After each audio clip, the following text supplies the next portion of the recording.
Okay, let's work some examples. Some different kind of, manipulations of what we can do that will help us to be able to work with logs. Okay, so the first one is going to be just practice at using our rules. This one says use properties of logarithms to find the exact value of this expression. Do not use a calculator. Well, as far as we know at this point, we really can't use a calculator because this is a base 5 to begin with. Second of all, trying to put this into a calculator would just be a nightmare. Even, if you do understand the change of base and all that, this would just a logistical nightmare. But what we do know is we have a rule or a property that says if you've got logs that are separated out by addition, you can put those arguments back together as a single logarithm using multiplication. So we're going to do that. I'm going to write this as 5 raised to the log base 5, but instead of adding these, I'm going to say 6 times 7, which would be 42. Then we had another logarithm property that's actually said a to the log base a of m was equal to m. Well, that's what we have here. We have our base of the exponential is the same as the base of the logarithm.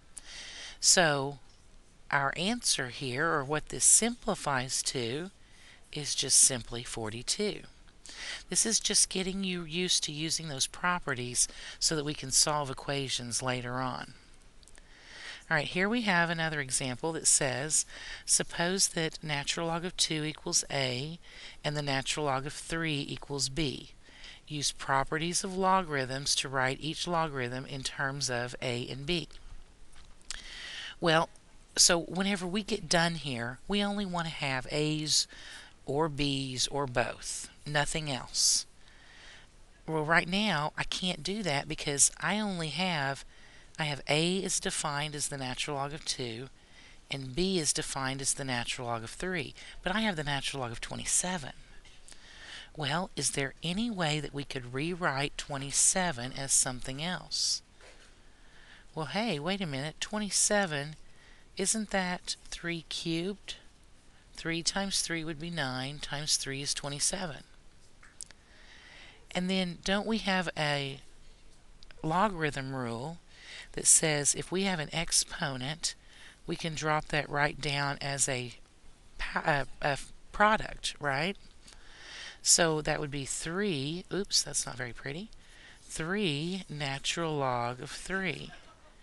Now, we do have defined the natural log of 3 as being b.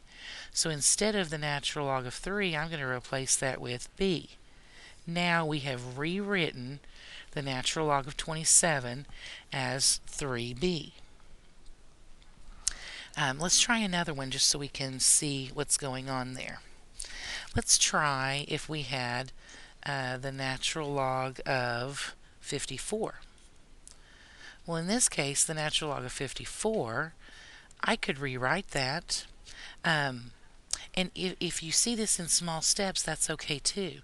54, maybe you want to say that is 9 times 6. Well, 9 times 6, I could break that up even further. 9 would be 3 times 3, and 6 would be 3 times 2.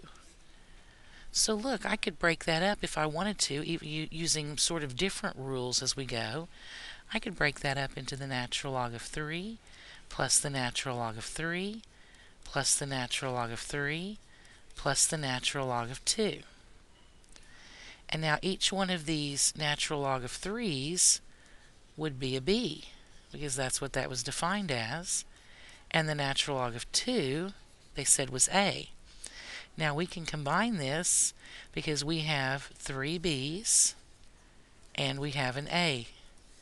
So we would rewrite that as 3b plus a. Now I went about this slightly different than I went about this one, just to show you that you can apply the rules differently as long as you're using the rules.